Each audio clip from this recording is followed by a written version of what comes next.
Welcome back to the Heat Check Podcast. I am your host, Chris Patrick. With me today, my co-host, the 2002 YMCA Basketball All-Star Game MVP, Michael Benjamin. What up, what up? How you doing today, big fella? I'm doing great. How are you, Chris? I'm doing great, man. I'm happy to be here. I think this is episode 11, and we also got the paralegal for Tom Brady's divorce attorney, VSP Tallman. What up, man? How's it going? It's going. It's a good one. It's going. Thank you. How is that work going? Do you think Tom's 1-0 since he filed? I think, right? Yeah, I think he's gonna be okay. You guys are helping him out. Yeah, That's yeah. good. That must have been a nice check for you, Tallman. No, it could have been more. Honestly, Could have been more. It's like thankless work, the paralegal work, Pretty isn't much. it? Yeah. Some pro bono. Pro bono. Nice. Well, guys, we are here to talk Valley sports, and the people can find us on Twitter, Instagram, and TikTok at AZ_VSP. Of course, on YouTube and Facebook, search Valley Sports Plug, and then type that into Google also, and you'll probably find all of our information. Really glad to be here, like I said, and we got a lot to talk about. Hard Knocks happened this week. That dropped on HBO. That was very interesting to see. A lot to break down with that. We got some Suns magic going on. They lost to the Magic. They also have some injuries. Not doing too bad overall in the rankings, but we got some stuff to talk about there. And then at the end, I think we'll talk a little bit about the Coyotes, and that might be. We always said we wouldn't talk hockey, but here we are. But let's get right into it, guys. What did you think of Hard Knocks? I think we'll kick it over to VSP Tallman first. We were talking a little bit about it last night, and it's just a little corny, isn't it? Yeah, it's kind of, I don't know. I felt like embarrassed for them watching it. And it's what a great time where it's like, here, look at our football team, and I think a lot of it just felt so forced. Like embarrassing. I don't know. Like you said, corny, just staged. It was like watching reality TV, which I know it's kind of like what they're going for, and it was just sad. I mean, you could tell those guys are under so much pressure. It's unbelievable, but I love watching the whole thing, all them preparing for the game, and the game already happened. You're like, you guys just got your ass beat by the Seahawks again. Yeah, watching them. coming. Oh yeah, whatever. And then Kliff Kingsbury's corny little trying to hype him up. Stick together, we stick together, and blah blah blah. It's just man, it was rough to watch. Well, it's like we've been saying on our live streams, like there's only so many times that you can say like, oh, it's still early in the season, we can get them next time.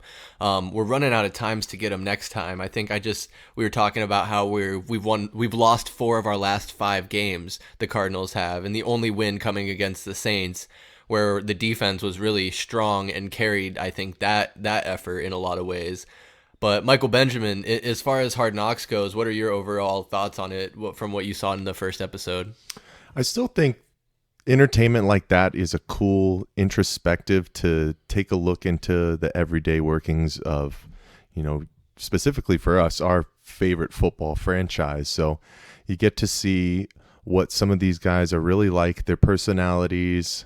It seems like they're trying to make Budda Baker the star, which deservedly so. He is an all-pro safety and one of the best in the league. So they're trying to get kind of hyper-focused on him.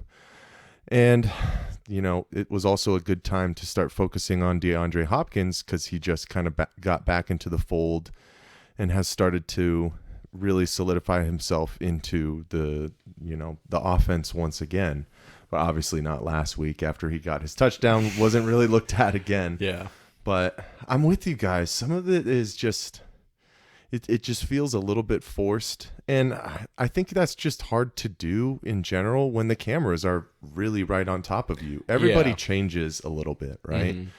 Mm-hmm. When things are going to be going out into the world, sometimes you won't be fully candor about some stuff because you want to kind of keep a certain image in regards to certain things. But that's why I really like to see the stuff on the field, because you forget about all of the cameras. You're really just hyper focused on what's going on the field. And you saw it with that spat between Hopkins and Kyler Murray. And I did get a nice little chuckle after they started to kind of go after each other. Kliff Kingsbury's over here trying to huddle the offense together, and he says like 3 things and walks away. Like, didn't even like stand around to try and get a feel for the rest of his team. He was just like, it's what we're doing. Let's get it together, and turned and hightailed it out of there as fast as possible. Because it's like, at the end of the day, it is like Kliff too. It's what you're doing, Kliff. You're the one who's calling the plays. When he did huddle them all together, like offense, dude, no one was even like paying attention to him. Did you guys see that? Like Kyler's like turning around, like looking this way, that way. It's like, dude, your head coach is trying to tell you something. Like, you guys need to be hyper focused on that. I think that's the one thing that was really was made really obvious, is that he doesn't have control of that locker room. He has they have no respect. He's lost the locker room entirely. Last year, I think. And I said on the Heat Check podcast live earlier this week that Kliff Kingsbury looks like a scared. Say it. He looks like a scared pussy on the sideline, man. He you can see the fear in his eyes. He knows he's playing for his job. I mean, it's just speaking about people. I don't know. I like Budda Baker a lot, but to see him crying and pleading with his guys, telling them to work harder, to stay later, to study more, and just makes me remember that Kyler Murray had a study addendum in his contract that was removed, but why was it there to begin with? And so, like, is that a subtle message he's sending to not only Kyler Murray, but other guys on the locker that maybe he perceives as not working as hard? Like, we've talked about time and again how much potential this roster has and the players on it, but, I mean, some of them can't even stay healthy. I mean, Tallman, what did you make of Budda Baker being reduced to tears in that moment? And that clip was even released before this Wednesday. It made him look desperate. That's really first thing that came to mind. And overall, I mean, that's what it is. You know, they're desperate. He's desperate to try to, figure something out. And I mean, it was almost hard to watch too. Yeah, I mean, you like to see that passion and that fire, and one of the leaders in the locker room. But I mean, he was just desperate. You could hear it in his voice, and yeah, hey, they are desperate, And that game was a must-win, like the last 2 weeks. But I think it really was a must. That was their season, and I think it's over now. But I was just gonna say, like, on top of that, with Budda, to stay on Budda Baker, like when he is you can hear the people in the press box when they're showing Bidwell and whoever else is up there saying, like, I wish everyone would try as hard as Budda does. Like, he's all over the place. Like, he tries so hard. Yeah, because one of the linebackers coach was like, hey, I would like to see someone try harder than Budda this week. Like, try harder than fucking Budda. Yeah, what would that be like? What would that be like if we all played as hard as Budda? Like, right? That was one of the clips, right? It was one of the, when they're in the I think it was the linebackers room. Was it that? Mm-hmm. And I mean, that's just, come on. I just think that you're stuck in a really sticky situation in regards to how you address a team. Specifically when we're talking about what happened with Budda Baker. There's some guys who are going to be all in and really take that heart to heart and say, and look themselves in the mirror and say, hey, you know what? Exactly. What do I need to do to get better? What can I improve on to make sure that we're headed in the direction for success for this team? But then there's going to be guys who don't give a single fuck, at the end of the day. Yeah. Like, that's why it's so hard to really be a leader of men for a unit like a football team. There are so many more guys in there. It's not just players, but you have a lot of people on your coaching staff. You have a lot of people who just are ins and outs, and it's talking to basically close to over 100 guys, and it's hard to get everybody on the same page to follow along with the same message.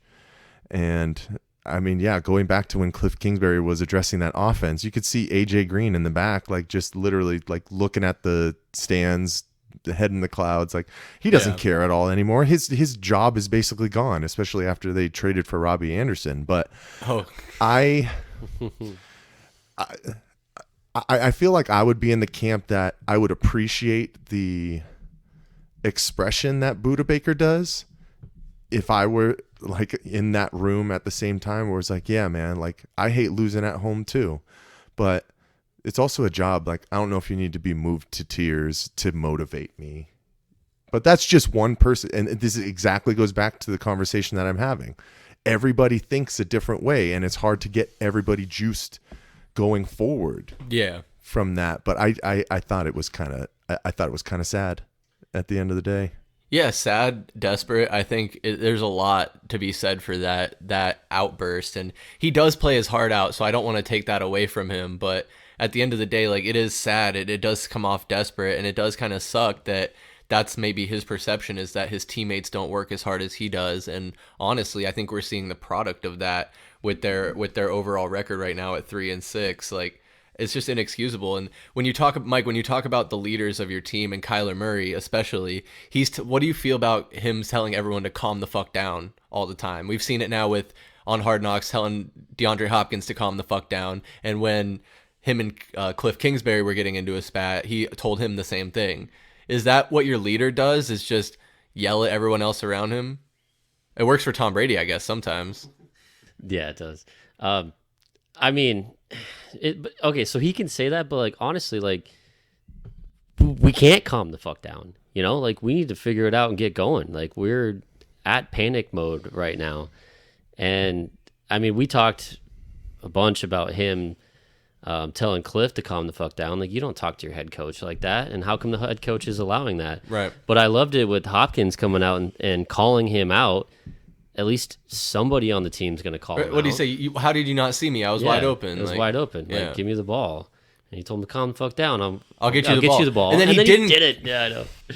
Oh, it's rough. Well, I mean, and his answer to that is more deflective than anything. It could be looked at from D-Hop as constructive criticism, to be like, hey, man, I'm a guy in 2 games who has averaged over 12 targets and has become the focal point of the offense after sitting out the first 6 weeks. And you need me because everybody else is just struggling to find their way. So look for me. And for him to come out and basically just be like, hey, man, calm the fuck down. That's deflecting an opportunity for you to make sure that you're paying attention to everything that's on the field. Yeah. And that's not what a leader does, right? When somebody's animated, you can come up and say, hey, you need to relax a little bit. Let's take a look at this and move forward from there. But to tell somebody to basically shut the fuck up, like, I'm not ready to ride for you when you do things like that, right? It's dismissive. Exactly. You're dismissing his, like you said, possibly constructive criticism. And that's not even like, it's not even a mean thing to say, hey, I was wide open. Like, that's a fact.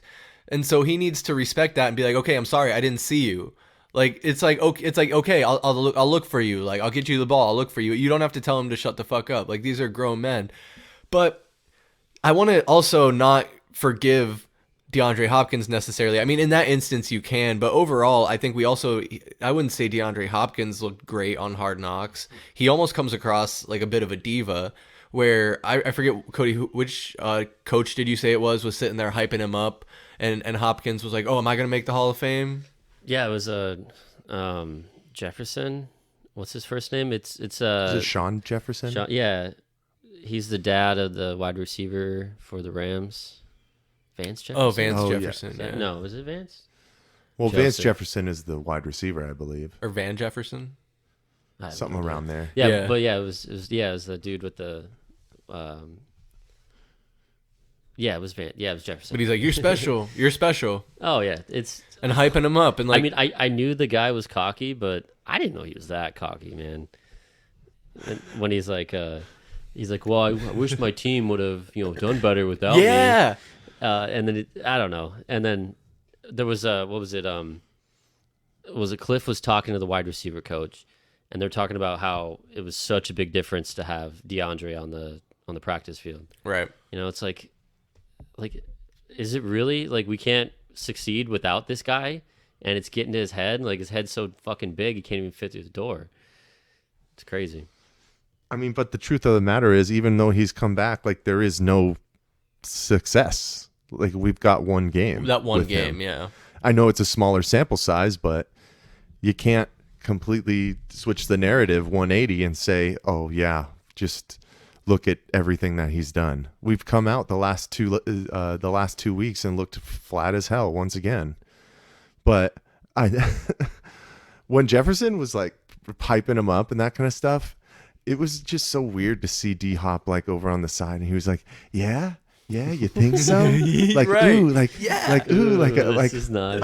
like, it was just so freaking weird. But it's also like, it goes back to the conversation about different guys need to be led different ways. Is DeAndre Hopkins the kind of guy that needs to basically have his balls tickled to go out there and perform on a consistent basis and told how great he is? I don't know if that's the kind of guy that I want for longevity, but at the same time, it's like you're focused on the wrong things. Yeah, dude, the Hall of Fame is probably coming for him. His numbers are there. He has been successful within this league for a number of years, has been an all-pro and considered one of the best wide receivers in the league for a long time now. That's great. That's fine and dandy. But before going into that week, you're 3-5. Let's not worry about the Hall of Fame. Let's worry about how I can lead my other receivers in this room around me who have possibly been struggling, to give them some momentum to catch up to where I'm at only 2 games in. Like, that's what I would want my top guy to be focusing on, to bring everybody else with me to that next level. Right.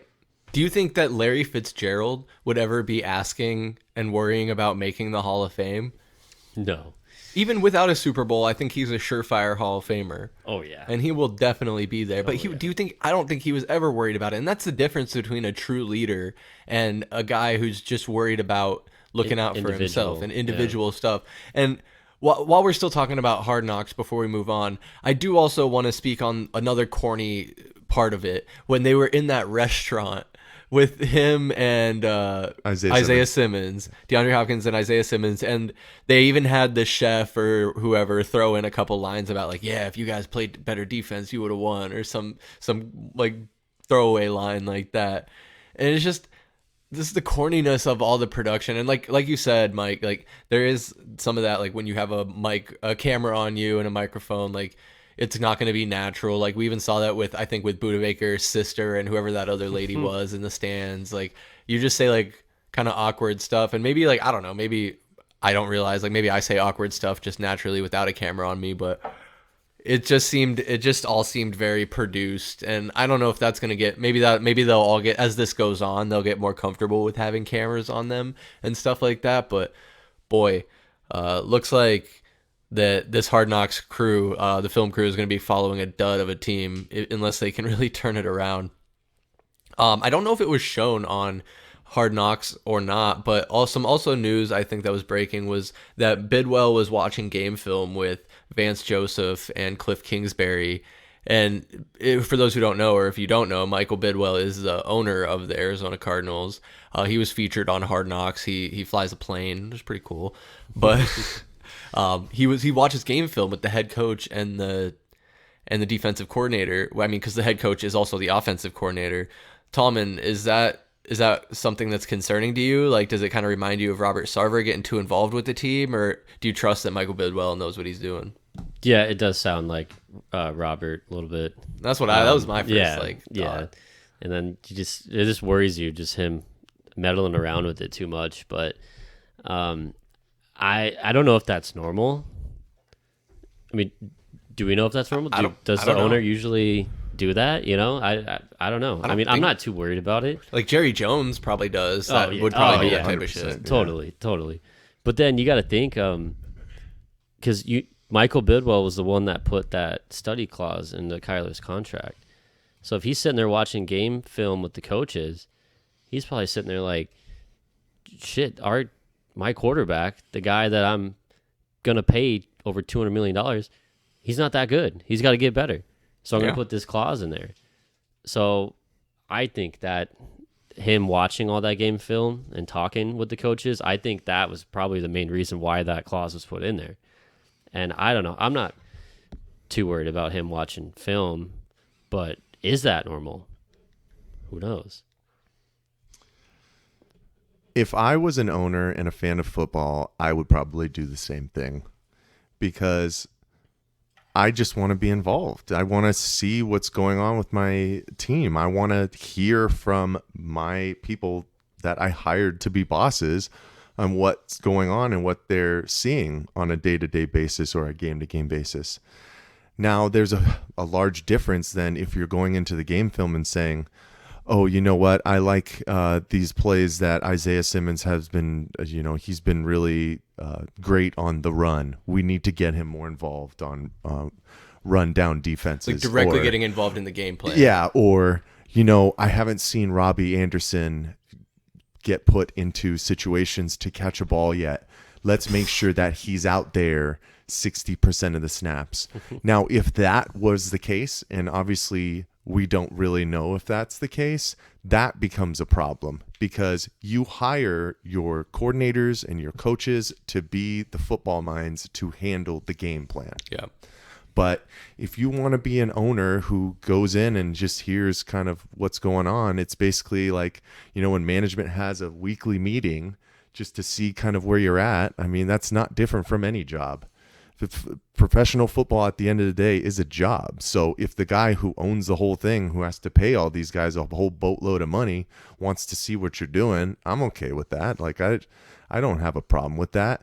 And it goes back to like what you guys were saying with Robert Sarver. The problem with Robert Sarver is he was undercutting the people that he put in power for decisions, like his GM who wanted to re-sign Joe Johnson. Same things with, back in the day when we had guys who were cohesive parts of these units and he didn't want to pay guys. That directly is on him, and that affects the team as a whole. If Michael Bidwell's going in there and being like, oh man, those screens sucked, hopefully it changes, but he keeps it in his mind and he's not like trying to force things on your coaches, then I don't see it as a negative. I just see it as a guy who wants to be involved. And I think we talked about it before. I mean, this is his only job now. He's not a lawyer anymore. He owns the Cardinals. This is what he does. Mm-hmm. And I wouldn't even put him on the same page as a Jerry Jones, because Jerry Jones is out there making sure that he's at weekly press conferences and talking to the media. That becomes an issue. Oh, yeah. Do you think Bidwell's like telling them what to do when they watch film? I don't think so. Well, until those reports, I think you think it's just, hey, what's going on? Bring me up to speed. Yeah. I think if it is what Mike is saying, where it's just he's trying to get an understanding of what's going on, their perspective, be in the know. I think that's fine. But I think if he's trying to make recommendations, if those reports start coming out where he's trying to dictate the game plan and the offense or defense or either way, then I think that might be a different story, because I don't know Michael Bidwell's football background. And I think that's the point of being an owner, is that you hire people that are more knowledgeable than you and more capable in those areas, and you trust their opinion. And especially when you're talking about the NFL, the highest level, there's a large pool of candidates for that position that are probably way more knowledgeable of football than Michael Bidwell. I mean, I can be a GM in Madden. I cannot be a GM in the NFL, probably. I don't think I could do it. But besides the fact, I did want to mention, I think it's a notable thing to say that Kyler Murray is 0-1 since Call of Duty came out. Oh. So we're going to have to start tracking his stats Is he 10 prestige yet? I don't know. I haven't seen it. I haven't seen him go live. I think he's probably smarter than to stream on Twitch. He probably doesn't stream. If he's smart, he won't stream during the season, but he'll probably play. He's playing. He's playing. Oh, he's just not streaming. He knows the narrative around him now. Right. That could go to like, if Hard Knocks were to show him one day like at his house playing Call of Duty or playing video games, just video games in general, it would be the freaking biggest thing on Twitter for a week. I swear to God, it would be. I'm kind of nervous for this next episode of Hard Knocks to come out this week. Like, that first one was embarrassing. And then I think they're going with each week now, so it's like whatever's going to happen tomorrow against the Rams, like that'll be featured on the episode. But I agree with the Call of Duty stuff, man. Like, it's interesting. It's something that I'll have to keep an eye on, but I don't think he's going to stream it. Well, Warzone 2.0 is like coming out, or it just came out too, right? So I just remembered what I was going to mention. I think is it Nick Chubb that's the running back in Cleveland? Yeah. I don't know if it's a true story or if I was reading some fake shit, but I heard that he bought a Xbox One and a PS5 this offseason, He doesn't play video games, though. He just logs on the night before games so he can check to see if his teammates are online, and then he texts them to get off and go to bed. Dude, that is freaking gangster. Right? Serious? Talk about accountability. That's accountability. That's dedication. And they were saying, and literally in like the post, I was like, they were like, the Cardinals need to trade for him ASAP so he can tell Kyler to go to bed before games. Kyler would probably give him a freaking spam Xbox account name or gamer tag. He was blocking him. Play under. Yeah, Kyler probably has multiple accounts, so he can play with certain people, and other people won't know. I love that. But one more thing I want to say, but I want to talk about the state of the Cardinals more broadly and their upcoming schedule and what they have going on. But Mike, you did mention Robbie Anderson there a bit ago, and him not really getting involved in this offense. He has -4 receiving yards on Tallman. You always got this stat for me. How many receptions is it? One reception for -4 yards. But he has multiple targets, right? Probably 4 or 5 targets. We've seen a couple passes bounce off his chest. I don't think we gave up too much for this receiver, like a late round pick. But what do you think, Mike? What do you think this is going to shape up to be with Robbie Anderson on this team? Is it going to be a dud and a time fail, or will he turn it around, get acquainted in this offense? Right. You want to give guys some time to start figuring out a new offense. He's only been here for 3 weeks, so he's still trying to figure out his role. But I just think there's more deep-rooted issues specifically to the offense than no contributions from Robbie Anderson, a guy that we just got. I think they'll try and start to figure out a way to fill him in a little bit more. I mean, but how long does that last? And what happens, because we're still missing Hollywood Brown? What happens with him when he comes back in? I mean, Rondale Moore has started to kind of figure out his set within this offense as well. They're getting him the ball in space, giving him an opportunity to showcase his speed, and he's become, a higher targeted asset on this offense, where to the point it's starting to take away from Zach Ertz. He now has become basically a 4-target guy, where he was 8 to 10 targets through the first 6 weeks.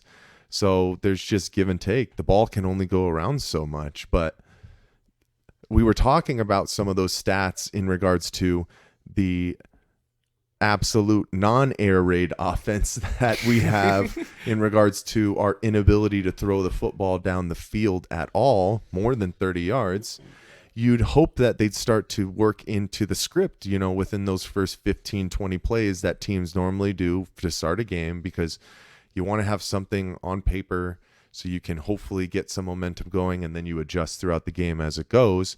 But hopefully you put in 2 or 3 deep shots where literally you just, go out and spread, put 3 guys over here, Robbie Anderson one-on-one, and just try and test it to him at least once. I mean, what can that hurt? It can't. I feel like it can't hurt anything. He's a taller guy. If the ball is thrown to any position where he can at least be there to try and make a play for the ball, he's either going to be able to catch it or knock the ball down. So you're in the same place as you were. Whereas throwing these screen passes 3-4 yards behind the line of scrimmage has done nothing for us all season, and it seems to still be written within the script week after week like it's going to change. It's hard to watch, man, because it's like you want to see that. That's what was advertised. Like you said, the air raid offense, and Kyler Murray's just doing these checkdowns. He's becoming captain checkdown, and every quarterback we see, like, quarterbacks can make a living off of checkdowns. Tom Brady does a mean checkdown, but you see guys like Matt Leinart, he became the checkdown guy, and then his career fizzled out.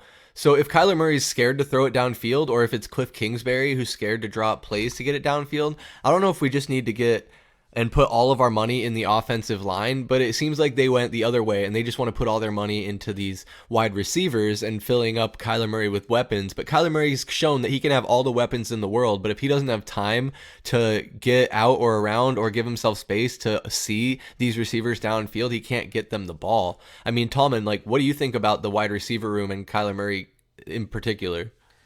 Well, it's what we have here, guys. It's a flag football team. They're putting all their draft capital, everything into, offensive skill players. And like you're saying, it is the offensive line. He doesn't have any time to throw the ball down the field. Nothing can come together, or he's on the ground after 4 or 5 seconds, or he's running for his life and scrambling and, running to the sideline. So going back to your question, the Robbie Anderson thing's a fail. He's an absolute trash can. I can't get. And then he looks so stupid. Well, look at his fucking hair. Yeah, well, he's had Oh my opportunities. God. Like I said, there's been passes that have hit him in the chest, and he just hasn't caught it. And there's no, he's only been here for, X amount of days. He hasn't been able to learn the playbook is screen pass, run it. How hard is the fucking playbook, And then you look at Christian McCaffrey. Yeah, he's in a new offense within 14 days. He threw a touchdown, caught a touchdown, and ran a touchdown all in the same fucking game. His second game with San Francisco. So you're telling me that he can't run in a straight line? No, it's because the quarterback doesn't have time to get any of these guys the ball. Well, that's what Robbie Anderson was brought in to be, right? Like a deep threat. That was his thing, because he's a little bit of a taller. Yeah, because we need another deep threat, right? Well, he was brought in because Hollywood went down, so that was you're trying to kind of mask that because you knew D-Hop was going to come back. Hollywood got hurt literally the week before D-Hop was supposed to come back. So you, as a coaching staff, maybe think, well, you can start to put D-Hop back into the position that Hollywood was with those kind of 10-yard outs and everything kind of within. But what Hollywood would do in regards to stretching the field a little bit more, that's what you were hoping from Robbie Anderson. But it goes back to exactly what we were talking about earlier with its more deep-rooted issues. And exactly like you said, Tallman, the offensive line, the way that this offensive line was built from before the season started, paying older veteran guys, trying to basically coax Rodney Hudson out of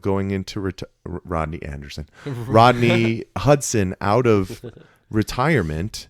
And now he's hurt and now is going to the IR finally. Yeah. When she should have been on IR probably 3 weeks ago. That's the more deep-rooted issue. Maybe that's why there is so many screen passes, because they're scared for Kyler Murray. They're just like, we need to get the ball out of this guy's hands as soon as we possibly can and see if we can maybe make a play on the outside. Because if you give him any kind of time in the pocket, he just, to step back and try and survey the field, he doesn't have it. But that's also where the fail is coming from this coaching staff and Kliff Kingsbury in regards to this offense, because they're not changing up more items. The screen passes aren't working. Start getting him out in space. Start getting him on the move a little bit more. Yeah. You got to start changing these things up, because you're doing what maybe is the right thing, which is getting the ball out early, but that way's not working. You got to try something else. Right.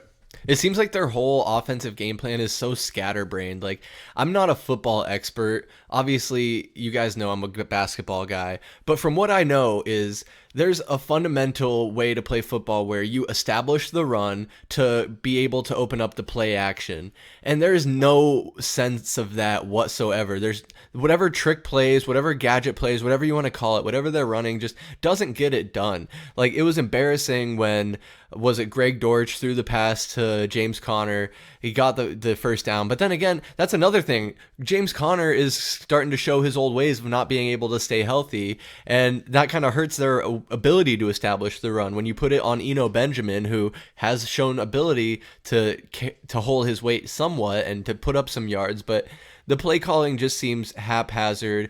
3 and outs left and right. Interceptions, fumbles. Kyler Murray can't tuck the football under his arm and run for some reason. I don't know what. Like, if Kliff Kingsbury was a real coach, he would have some consequences, some responsibility for Kyler Murray. He would say, hey, Kyler, every time I see you for the next week, I want you to be carrying a football under your arm. And that is how you're going to walk into this facility, and that's how you're going to walk all throughout this facility. Wherever you go, you have a football tucked under your arm. And when you scramble out, when you're running out, you have that football tucked under your arm. Because if I see you fumble it one more time this season, I'm putting Colt McCoy in for the rest of the game. Now, he probably wouldn't actually do that, but there's no tough love in this offense. It's all this baby back bullshit where Kliff Kingsbury is letting these guys walk all over him. He's running away from conflict. He's a scared little bitch, and I am not afraid to say it. We've cursed enough on this pod, so I'm not afraid to say it, but it's a lot of strong emotions. I was telling these guys, obviously, for those of you who've listened to us or friends and family, I'm a Steelers fan. I was raised a Steelers fan, but I was also born and raised here, so I love the Cardinals also, and I'm really now coming around to being more of a Cardinals fan than a Steelers fan. And it's not what am I trying to say? It's not hard to get passionate about these things when it's the hometown team, when you believe in them so much, when you see so much talent and potential, and then they just don't get it done. Before we move on, Tallman, and I'm going to talk about the Cardinals next upcoming couple games, but I know you have some strong emotions also, and Cardinals, you're a lifelong Cardinals fan. As long as you've been a football fan, you've been a Cardinals fan. And right now we mentioned this offensive line and their struggles, and I just want to give you the floor right now to speak on your feelings on Billy Price and his upcoming needs on the offensive line. Oh, Billy. He's like the offensive line version of who's the wide receiver? Andy Isabella. Isabella, yeah. He's the offensive line. He's like a fat Andy Isabella. He is horrible. I mean, how does one person get two false start penalties on back-to-back plays? And then you saw from the Hard Knocks thing when they were walking off the field at the end of it when they lost, Kyler Murray goes, "How many pre-snap penalties do we have?" I think they had like 6 or 7. And I think Mr. Billy Price, the price is wrong, Billy. I think he had like 3 or 4 of them. And all right. Center is probably the hardest position on the line. Can you agree? Right? You're expected to be perfect. You get none of the praise, but you're expected to be great every single snap, right? Yeah. And then when you're not great, just like any offensive lineman, when you're not great, then they start talking about you. So when you're doing good, no one talks about you because that means you're doing good. You're doing your job. You're not doing anything wrong. He is the worst. And we're over here trading for another. It's the flag football team. We're trading for another wide receiver when your center, your Rodney Hudson hasn't played at all. Well, he played a little bit, right? But how about you trade for an offensive lineman? How about you get a veteran center in here, which I guess they thought they were doing that with Billy Price because I think he was a second round pick or something, whatever. But he has just been horrible. I don't know. And he's going to play again, right? How do you play with somebody that can't even snap the ball on time? And then it goes back to where's the discipline? If I saw that shit this week and I was Kliff, I'd say, hey, Kyler, you're hanging out with your buddy Billy all week, and you guys are going to be snapping the fucking ball, and you're going to get on the same rhythm. Right. Because it's like, what's going on? Where's that accountability? Yeah. You know? Because I get it. Like, maybe I get where the Cardinals are often in the shotgun, so you're having to snap it rather than just having the quarterback under center. Like, that's a different ball game. I get it. But when you're a center in the NFL, you got to be able to do that shit on a consistent basis. And I'm with you. I would say the same thing. If I'm Kliff Kingsbury, it's like you and Billy are going to be working late tonight, getting on the same page. Because that's just what has to happen. Especially when you're Kyler Murray this season, having just signed that big-ass contract. I mean, Mike, what do you think, bro? Like, what do you thought? I see you grinning over there. What are your thoughts on the O-line? It's just funny to realize that he was such a high draft pick. I'm pretty sure he was a first-round draft pick. Billy? Yeah, I think he was by the Billy! I'll give you $1 to kill me, Billy. And the truth for offensive linemen is there's going to be false start penalties. There's going to be times where the defensive line draws you off sides. That's part of the game if you play for long enough. But the continued snaps over the head, the just comical type of It's killing us. false starts where literally everybody else is on the same page but you without snapping the ball, and then you do it back to back. I mean, you just don't see that from a true professional. And poor guy, I mean, I don't know anything about him except for the tape that he has with the Arizona Cardinals. So the only thing I have to go off of is he's a guy that you can't trust. And as soon as you start to get other guys healthy, he's on the bench unless you need just immediate fillers. Like, I can't have guys like that on the field because you become a detriment to your team and to this offense that has already been struggling in pretty much every facet. Being able to throw the ball downfield, being able to spread the field in general, being able to run the football. And now you have guys who can't snap the ball properly. I mean, it's just all compounding all at once. And all I can say is poor guy, because I don't know anything about him, but all I know is that he freaking has sucked. He was the 21st overall pick in 2018. Wow. By the Cardinals or? No, to the Bengals. By the Bengals, okay. Yeah. Well, and then he got traded to the Giants 2 years later, and he got cut. And then we signed him. We signed him off the Raiders practice squad. Oh my God! So we're signing players off of another worst bad team in the NFL. We're taking their practice squad players. I mean, and there's a comment that we've talked about plenty of times in regards to, well, what's the actual longevity of players in the NFL? You know, guys who are kind of position players who aren't your stars, but just guys who play. It's probably, 3 to 5 years, right? Something like that. And this is Billy Price's fifth year, and he's already been on 4 different teams. Like, that should tell you right off the bat. I mean, it's a guy who is probably okay enough to play in the NFL, but not good enough to be scratching it out on teams and staying around significantly because he makes mistakes to end up running himself out of town. So to be on 4 teams within 5 years, how many chances do you get? It kind of shows you what kind of player you are, you know? Absolutely. You just hope that he steps up and starts to really play well and hold that position because we need him to.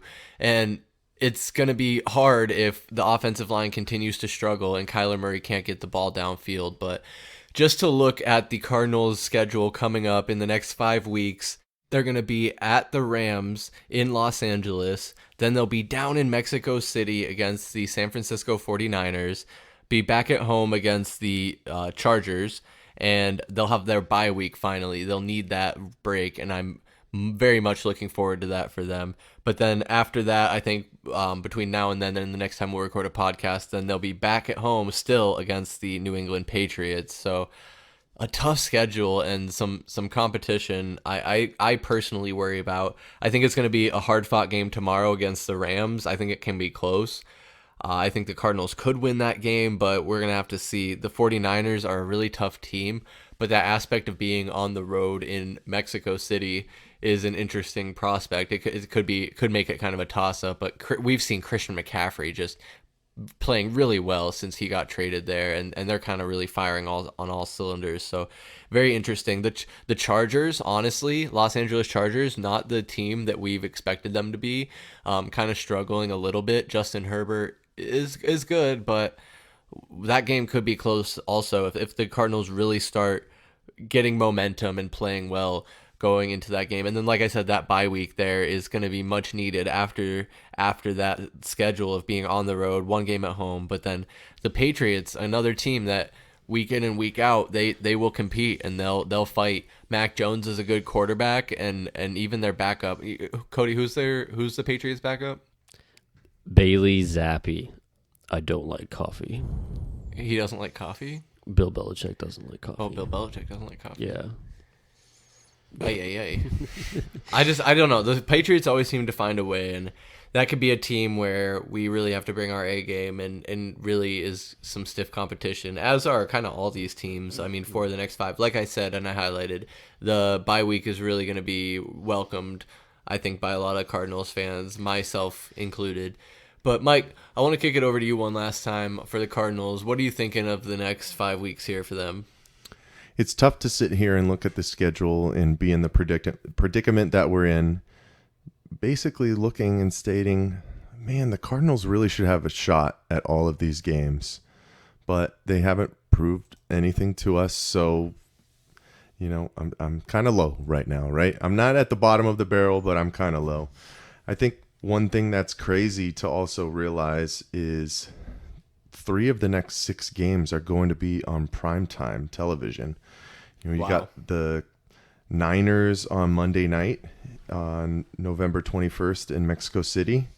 2 weeks after, on December 12th, we're playing the Patriots on Monday night. And then 2 weeks after that, we're playing Tom Brady and the Buccaneers on Christmas Day on Sunday Night Football. So I'm sure they did that because of Hard Knocks, so they can kind of incorporate that into the HBO films and see all the glitz and glamour that kind of comes with that. But this team has the ultimate up-road battle to try and get into any kind of playoff position.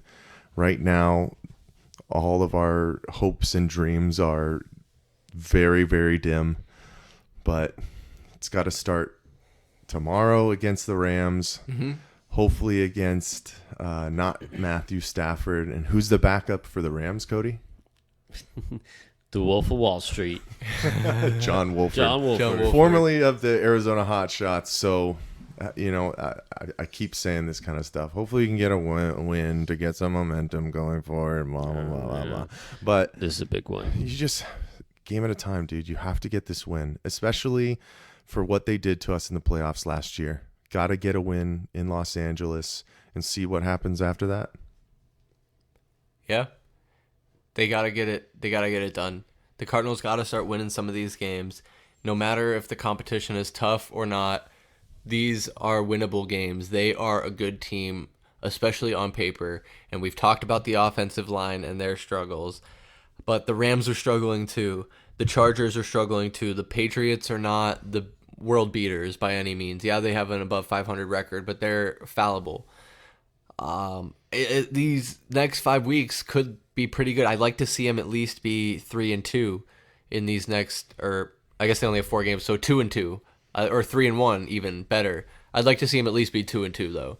I just don't know though. It's tough. Like Mike, you mentioned the HBO Hard Knocks cameras and how the schedule might have been impacted by that, and I think there's a lot to say for that. And so I hope they get used to the cameras being around and get used to the tough schedule and just embrace it and really buckle down and turn the corner, because otherwise it's going to be a very, very ugly and embarrassing season. But Tallman, I want to just ask you, did you have any last thoughts on that? Yeah. I mean, I like how positive you are with it.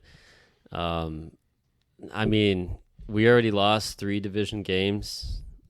We're 0-3 in the division, and this is our last one that's going to probably be winnable.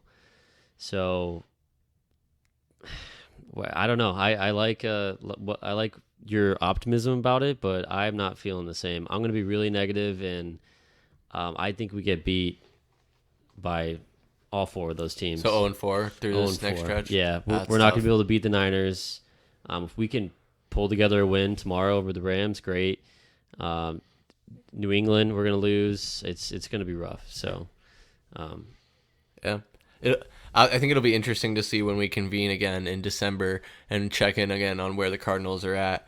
But you will continue to check in. I mean, week-to-week basis, we do our live streams on Valley Sports Plug YouTube, so you can check in with us there where we'll be talking about the Cardinals, but we'll also be talking about the Suns. Check out bi-weekly recaps of the Suns and everything they have going on, and you won't want to miss it, because we'll really break down everything from their play on the court to their schedule and what's really happening, injuries and more. And that's what we're trying to do here with Valley Sports Plug, is bring you all the best Valley sports content, bring you an alternate perspective and an uncensored perspective. We have no sponsors, we have no backing or anyone telling us what to say or what to do. You can tell because some days we're trying to keep it clean and family friendly, and other days I'm calling Kliff Kingsbury some derogatory terms, a punani, some disrespectful words. But I think the criticism is warranted for guys like Kliff Kingsbury, and I'm going to call it like I see it. And I would love to be proven wrong. I'd love for Kliff Kingsbury to turn the corner and really start making an impact. But just to make a quick transition, and on the Suns topic, Mike, have you seen the city uniforms that dropped? I did. What'd you think? You know what, man? I'm digging them. I really agree. am digging them. Yeah. That turquoise is clean, man. It's like really reminiscent. It's not exactly like the Diamondbacks turquoise. It's a little bit darker, but I like it. I do. I think it's very interesting, and I look at the city uniforms around the league, and I think the Suns might have one of the better ones. I think there are some really good ones. I'll try and get those in the YouTube video. I think I saw a screenshot of all of them, but overall, there's a lot of symbolism in the feathers around. It's all the different Navajo, or not necessarily Navajo nations, but all the Indian tribes and nations in Arizona represented on this Phoenix Suns uniform, and it's just really cool. I mean, Tallman, have you seen this? Yeah, I'm looking at it right now. It's really cool. Where are the feathers at? I think around the Suns logo. I mean, I think they're on the shorts primarily. Oh, I see. Okay. Yeah. Yeah, like the belt type deal. Yeah. Oh, yeah, on the belt. Yeah. Yeah, that's really cool. I mean, turquoise. I think my favorite part about it is the symbolism with it, right? Yeah, that that's it's paying tribute to the 22 tribal nations of Arizona. Oh, look, so you can get this one. it's just, I like it. it's a really cool nod to the Navajo people and all those tribal people that we have here in Arizona, and it's something different. It's kind of, it's definitely something that we haven't really seen from at least the Phoenix Suns in regards to differentiations with jerseys. But I've been very, very happy and impressed with the new jerseys that have been brought up this year. Obviously, we paid tribute to the 92-93 Suns that went to the championship against Michael Jordan and the Chicago Bulls, which is just classic. That sunburst will always be, one of the best in regards to the 90s NBA jerseys. Yeah.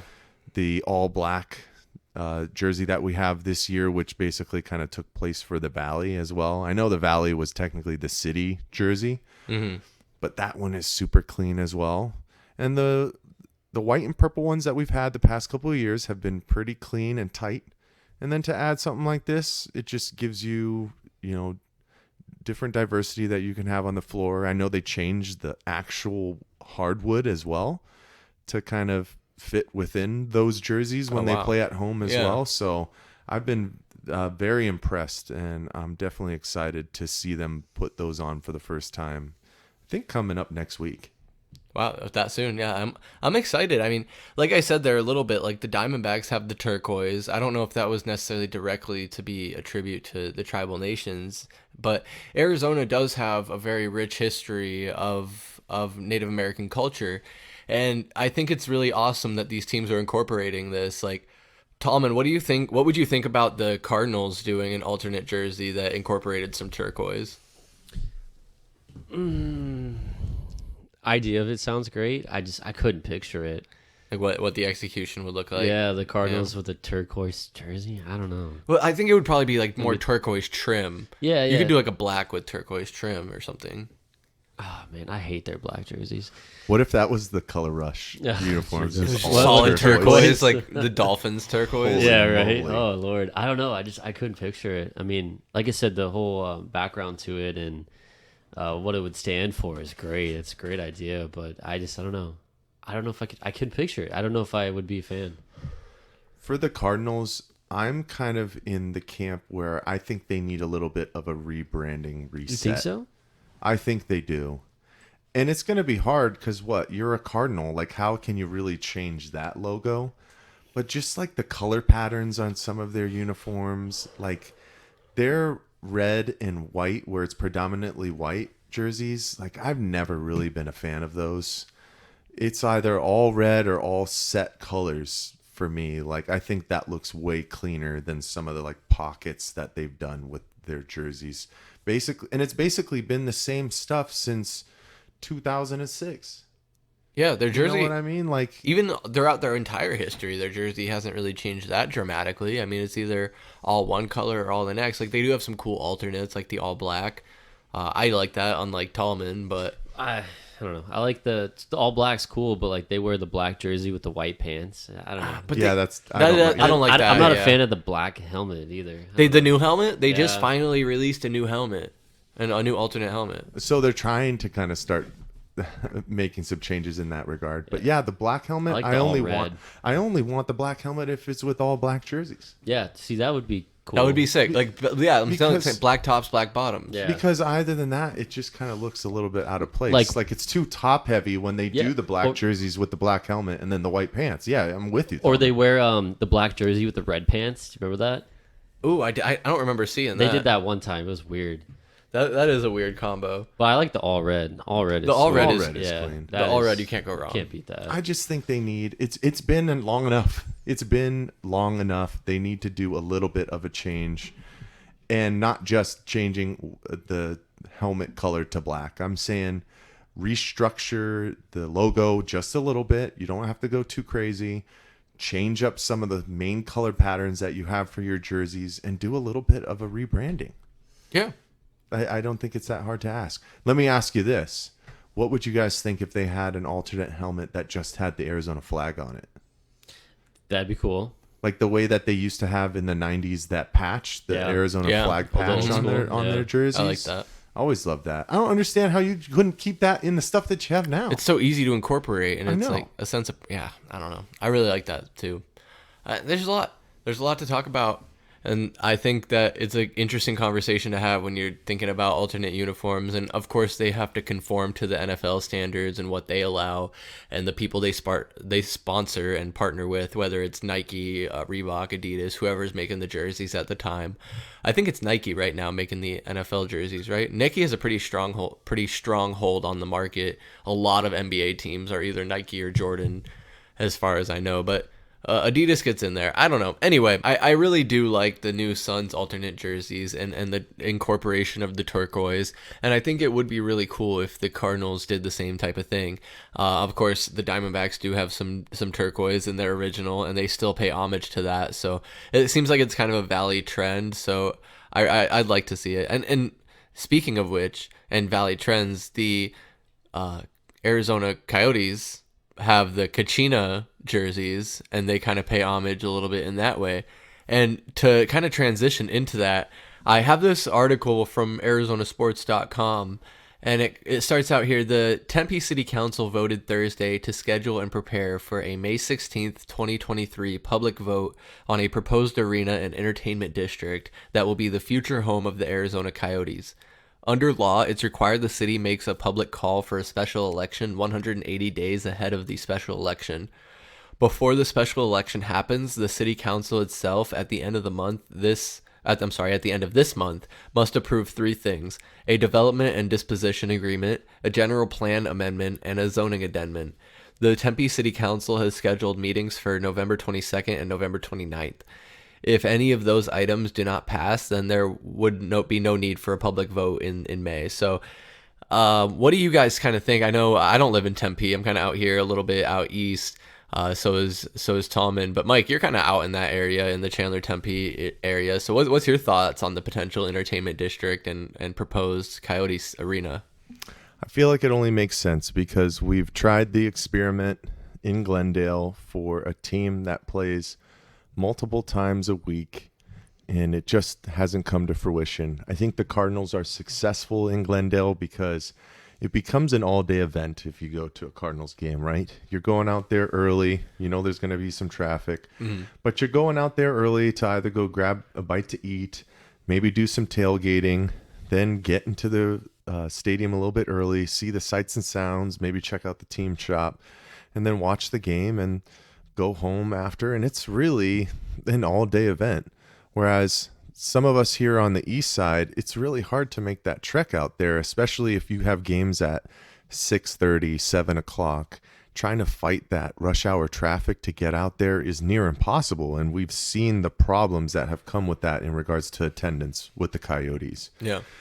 And it's tough because Arizona, with the warm weather climate, hockey is just not, at the top of our list in regards to favorite types of sports, but trying to get it more centralized, especially in Tempe with Arizona State, if you can kind of find a way to get younger people to those games, to that entertainment district, it just makes sense. I mean, I know Tempe Marketplace is still a booming place. After the pandemic, they've started to really grow once again. And to have something that's close by there, it just only makes sense. So when this vote comes about for the people of Tempe, I wouldn't be surprised to see it passed, especially for those kids who went to ASU and ended up staying in Arizona and who are a little bit younger and finally get the opportunity to vote on some things here in Arizona because they've made it their home. Yeah. I just wouldn't be surprised. It makes sense. Absolutely. 100%. It brings in other people from surrounding cities, Chandler, Gilbert, Mesa, all the surrounding valley cities. Whereas I totally agree where you're saying it's a whole weekend excursion. You plan your whole Sunday around going to a Cardinals game, and there's only 8 or I guess maybe 9 of them now a season.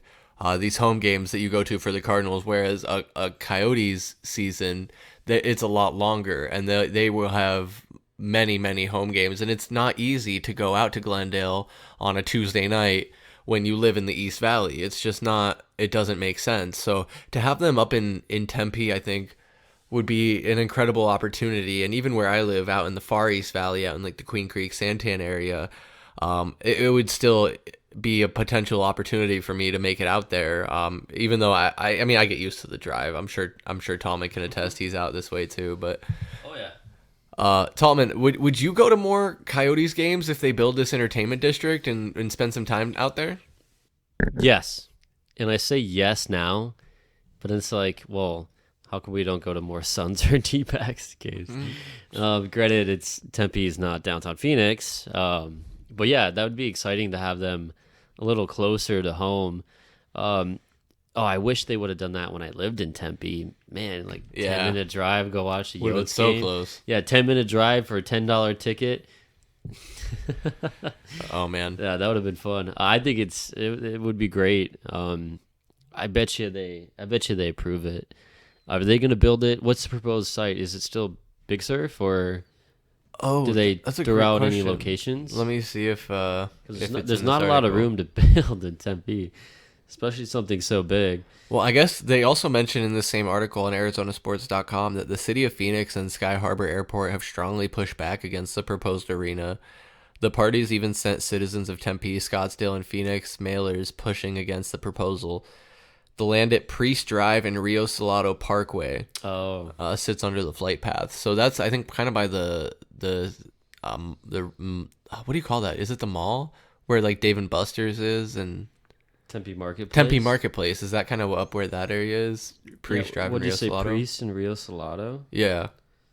It says it's underneath a flight path, and the entertainment district's plan includes a 160,000 plus multifamily homes, and the Federal Aviation Administration has strongly labeled as incompatible due to airplane noise. That doesn't even make sense. Yeah, so they're building more houses and also building an arena development? Well, I mean, the flight paths are going to be going right over that housing, so I could understand how it'd be tough because of the noise just from the jets. But maybe ASU should just make that all student housing. You can have those college kids in there. I mean, they're rowdy as hell anyways. Yeah, they don't Who give a shit. care. They don't care. Yeah. Just build the arena then. Why do you need fucking apartments? Like, what? Dude, you know what's crazy? They also There's mentioned... a hotel right there. Right. Right underneath the flight path. What are they talking about? And I don't see what a residential neighborhood or whatever residents would have to do with an arena proposal. Because an arena being in the flight path, obviously that doesn't have anything to do with noise. So I don't know why they would care about that. But also I think it's interesting and important to note here, according to this, the Coyotes will invest $2.1 billion in private funds into the proposed development. Was that with a B? With a B, $2.1 billion. They have that much money? Where are they getting this money? Which is a very solid question. In private funds. Exactly, because of all the problems that they've had with their funding over the past couple of years. It's basically the reason why they were kicked out of the arena they were in. But, new entertainment district means new people who want to come and check it out, right? More travelers, more people who are coming to Arizona to check out the new toys that you got. Yeah. Right. So that's why you spend that money for the overall investment that can go into the future. And that not only helps with building hockey as a brand within Arizona with this cool new entertainment district, but it helps keep Arizona in the limelight for things like the Super Bowl. right? Yeah, you have the Super Bowl out in Glendale, but down the line, when Arizona eventually gets the Super Bowl again, which we have this upcoming year, you have another area, an entertainment district, where you can have all of these parties, all these Super Bowl sponsored things, more events, more boxing craziness like Jake Paul or whatever, like just the opportunity to have a more centralized area where people will want to go because it's not completely out of their way.